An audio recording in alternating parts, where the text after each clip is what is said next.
9월 12일 화요일 새벽 예배를 드리겠습니다. 오늘 본문은 열왕기상 4장 20절에서 34절 말씀인데요. 봉독은 핵심이 되는 20절부터 21절까지만 읽겠습니다. 유다와 이스라엘의 인구가 바닷가에 모래같이 많게 되매 먹고 마시며 즐거워하였으며 솔로몬이 그 강에서부터 블레셋 사람의 땅에 이르기까지와 애굽 지경에 미치기까지의 모든 나라를 다스림으로 솔로몬이 사는 동안에 그 나라들이 조공을 바쳐 섬겼더라. 솔로몬의 나라가 우뚝 섰습니다. 이스라엘의 인구가 바닷가에 모래같이 많아지고 사람들은 먹고 마시며 즐거워합니다. 여러분, 이것은 그들의 먼 조상 아브라함에게 하셨던 하나님의 약속, 곧 그의 후손이 하늘의 별과 같이 또 바다의 모래와 같게 하겠다는 것이 이뤄진 것을 정확하게 보여주고 있습니다.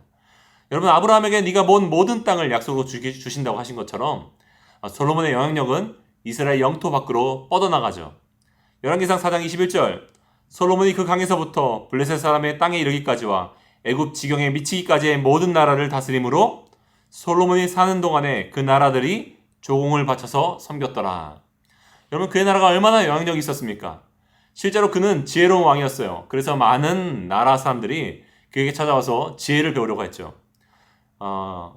열왕기상 4장 31절 그는 모든 사람보다 지혜로워서 그의 이름이 사방 모든 나라에 들렸더라. 그가 잠언 3,000가지를 말하였고 그의 노래는 1,005편이며 그가 또 초목에 대하여 말하되 레바논의 백향목으로부터 담에 나는 우슬초까지 하고 또 그가 짐승과 새와 기어다니는 것과 물고기에 대하여서 말하는지라. 여러분, 그는 식물학자였고 동물학자처럼 정말 박식했다는 거죠. 많은 사람들이 솔로몬의 지혜를 들으러 왔으니 이는 그의 지혜의 소문을 들은 천하 모든 왕들이 보낸 자들이더라. 여러분, 천하 모든 왕들이라는 표현을 한번 주목해 보십시오. 그의 지혜를 배움으로써 다른 나라들이 더욱 건강해졌고 유익을 얻었어요. 이것 또한 하나님이 아브라함에게 하신 약속의 성취입니다. 창세기 22장 18절엔 이런 말씀이 있어요. 아브라함에게 하신 말씀인데요. 또 너의 씨로 말미암아 천하 만민이 복을 받으리니 이는 네가 나의 말을 준행하였음이니라 하셨다 하니라. 여러분, 땅의 모든 족속이 아브라함의 후손으로 말미암아 복을 얻게 되었습니다. 이것이 하나님이 우리를 이 세상에 두신 목적이에요. 예수님이 너희는 세상의 빛이라고 하셨을 때 그것은 우리가 떠올리는 그런 등대와 같은 거죠. 랜턴을 들고 있는 사람을 생각해 보십시오. 재밌는 비유를 들어드리겠습니다. 여러분, 어떤 사람이 있습니다. 그는 보석을 발견했고 그것을 엮어가지고 목걸이로 만들었어요. 그래서 만지작거리고 늘 목에 걸고 다닙니다. 그런데 어느 날 외부에서 굉음이 꽝꽝 하고 난 거예요. 그리고 하늘에서 눈이 부시게 뭔가가 들어왔습니다. 그건 빛이었어요. 그 사람은 그제서야 두 가지를 깨닫게 되는데, 하나는 자기가 살고 있던 곳이 어두운 동굴이었다는 것을 알게 되었고, 또 자기 목에 걸려 있었던 그 목걸이의 펜던트가 사실은 혐오스러운 곤충, 그 바퀴벌레의 죽은 시체였다는 것을 알게 된 거죠. 그는 더 이상 그 목걸이를 사랑하지 못하게 됩니다. 반대로 그의 주변에서 그냥 굴러다녔던 흔한 돌멩이라고 생각했던 것이 그중 하나가 보석이었다는 것을 알게 되죠. 여러분, 그의 세상에 빛이 들어옴으로 인해서 그는 더 이상 전과 같지 않게 살게 됩니다. 이건 되게 중요한 비유입니다. 여러분, 이 비유가 성경이 말하고 있는 우리가 복음적인 시각을 갖게 되었을 때에 대한 것을 매우 잘 설명해주고 있는 비유예요. 여러분, 복음의 가치를 우리가 바로 알게 되면요, 더 이상 전과 같이 우리는 살 수 없습니다. 영원한 나라가 있기 때문에 더 이상 영원하지 않은 것에 우리 목숨 걸고 살지 않게 되는 거죠. 뿐만 아니라 그들의 삶은요, 등대와 같아서 세상이 알 수 없는 지혜로운 삶을 사람들에게 보여주게 됩니다. 여러분, 오늘 우리는 열왕기상 4장의 주제인 지혜를 세 가지 각도에서 살펴보려고 하는데요. 먼저는 지혜의 정의고요. 또 지혜의 결과이고요. 그리고 지혜의 근원입니다.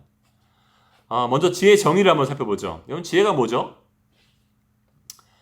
불행 피하기의 기술이라는 책을 쓴 롤프 도벨이라는 사람이 있는데요. 그는 이렇게 말합니다. 엄청난 전문 지식을 갖고 있다고 지혜롭다고 하기는 어렵다. 지혜는 지식의 축적과 동일한 것은 아니기 때문이라고 말하면서 이렇게 말하는 거죠. 지혜는 실용적인 능력이라고 말합니다. 예를 들면 여러분, 칼을 든 강도가 나타나고 있을 때 자기의 지식을 의지하는 사람은요, 평소에 내가 칼을 든 사람은 어떻게 제압해야 되는지를 공부했고 그것을 떠올릴 수도 있을 것입니다. 그런데 지혜로운 사람은 어떻죠? 그 지식보다 달아나는 방법을 택하는 거죠. 여러분, 뉴욕 타임즈의 작가 데이비드 브룩스는요, 이런 말을 합니다. 완벽한 지식을 갖추지 못했을 때 어떻게 행동해야 될지를 아는 것이 지혜다 라고 말합니다. 여러분, 세상에 지식은 꼭 필요하죠. 그런데 세상 모든 지식을 우리가 소유할 수 없잖아요. 또한 지식대로 결과가 안 나오는 것도 사실입니다. 그래서 지혜가 필요한데 일반적으로 지혜를 획득하게 되는 것은 우리가 경험으로 얻게 되죠. 그러다 보니까 경험이 많은 사람을 우리가 찾아가서 지혜를 구하기도 합니다. 그렇게 많은 사람들의 경험을 바탕으로 발견된 하나의 인생의 원리를 우리가 도라고도 부르는데요. 근데 우리의 경험과 지식이 쌓이면서 형성되는 지혜는요, 마치 어둠 속에서 글자를 배우는 것 같아요. 그리고 실제로 세상이 계속해서 급변하고 있기 때문에 그 지혜는, 과거의 지혜는 오늘날 쓸모가 없는 경우도 참 많이 있습니다. 오늘 본문은 하나님이 주신 복과 솔로몬 스스로 만들어낸 위장된 복을 모두 다 보여주거든요. 25절에 보면요, 솔로몬이 사는 동안에 유다와 이스라엘 전역이 각기 포도나무 아래와 무화과나무 아래에서 평안히 살았더라 라는 것은요, 그들이 하나님을 경외할 때 하나님이 주신 복을 말하는 겁니다.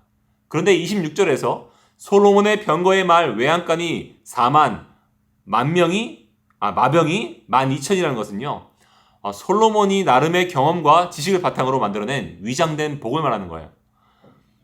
국가가 굳건하려면요, 군사력이 뒷받침된다라는 생각은요, 일반적인 상식일 수 있습니다. 세상의 지혜이죠. 신명기 17장 16절에서 하나님은 이스라엘의 왕은 병마를 많이 두지 말라 라는 것을 말씀하셨었는데, 그는 그것을 어긴 겁니다. 그 명령을 어겼어요. 여러분, 하나님은 왜 그렇게 명령하셨을까요? 군대가 강해지면 그의 자신감의 이유가 하나님이 아니라 군사력에 기반을 둘 것이기 때문입니다. 여러분, 이스라엘의 왕은 하나님을 신뢰되는데, 우리의 삶은 그분을 신뢰되는데, 우리는 우리의 만족과 평안, 안전의 이유로 하나님이 아니라 다른 그 어떤 것에서 기반을 두고 살아가기를 바라는 마음들이 있죠. 영성가 레너드 스윗은요, 한 책에서 이런 말을 합니다. 정상적인 세상은 세상 그 자체다. 세상의 지혜는 정상이다. 예수님이 누구신지 모르는 자들은 정상인들이다. 계속 들어보십시오. 예수님을 따르는 자들은 오히려 비정상이다. 오늘날 교회의 최대 문제는 바로 무기력한 정상 상태이다. 무슨 말씀인지 이해하시겠습니까?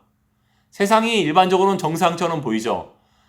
그리고 기독교인들은 오히려 비정상의 길을 걸어야 됩니다. 세상의 기준에서 볼 때는. 근데 오늘날 교회의 모습은 너무도 무기력한 정상 상태, 세상과도 너무나도 닮아서 전혀 그들과 다르지 않은 모습들이 문제다라는 얘기인 거죠. 여러분, 세상에도 지혜가 있는 것이 사실입니다. 그런데 그것은 파편적이고 불완전한 진리라는 것을 우리는 종종 잊죠. 그래서 신학자 폴 팁은 이렇게 말합니다. 하나님 말씀을 통해서 지혜를 묵상하십시오. 그것은 문화의 거짓으로부터 다시 한 번 더 자기 자신을 지키는 가장 큰 방어책입니다.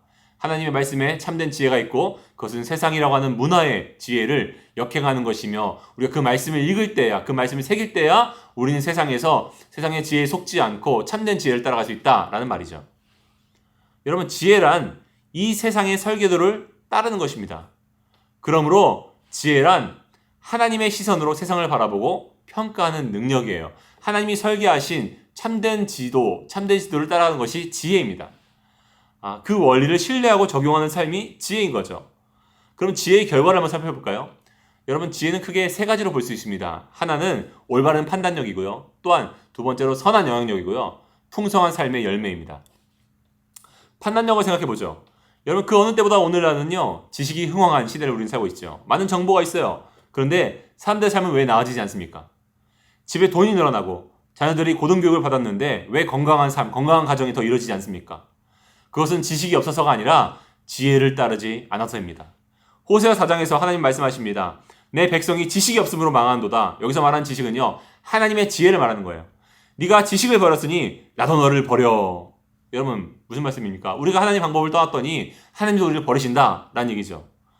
여러분, 세상의 지혜는요, 반쪽짜리 진리여서 어떤 것을 있는 그대로 바라보지 못하게 합니다. 오염된 정보예요.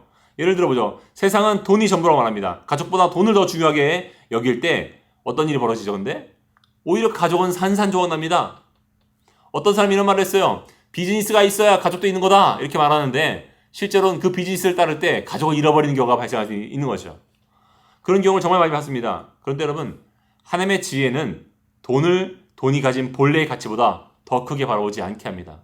돈은 생활에 필요한 수단이에요, 분명히. 하지만 돈을 우리는 목적으로 두지 않는 거죠. 돈을 목적으로 둘 때 우리의 인생은 망가지기 시작합니다. 그렇기 때문에 우리는 돈을 건강하게 활용하면서 나와 내 이웃의 유익을 도모할 수 있게 기독교는 돕고 있습니다. 그러므로 하나님의 지혜는 모든 상황과 대상에 대해서 올바른 판단력, 그것을 그 이상으로 바라보지 않고 건강하게 바라볼 수 있도록 제공해 주죠. 또한 선한 영향력을 한번 생각해보죠. 그러므로 지혜는요, 이런 결과 선한 영향력을 우리가 갖게 합니다. 솔로몬을 찾아온 수많은 이방 나라 사람들을 보십시오. 그들은 솔로몬을 만나서 가정에 대해서, 돈에 대해서, 또 나라를 운영하는 것에 대해서, 권력에 대해서 건강하게 물어봤고 건강한 대답을 듣게 됐어요. 그래서 그것을 적용했더니 좋은 결과가 있는 거죠.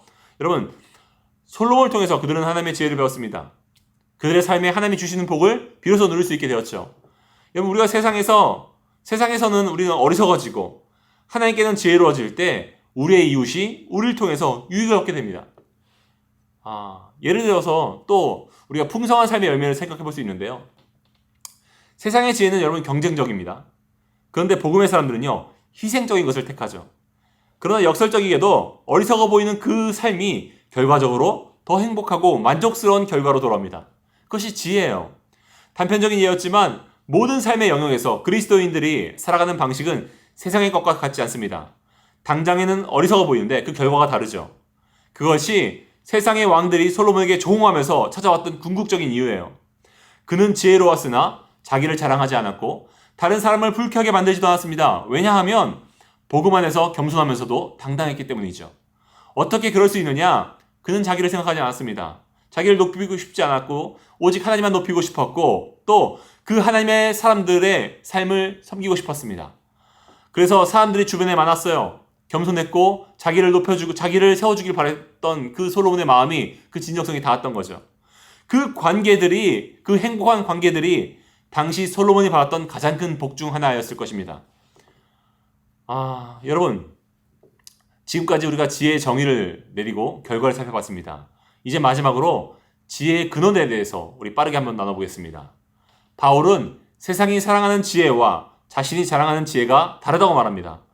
고린도전서 1장 22절, 유대인은 표적을 구하고 헬라인은 지혜를 찾으나 우리는 십자가에 못 박힌 그리스도를 전하니 유대인에게는 거리끼는 것이요 이방인에게는 미련한 것이로되.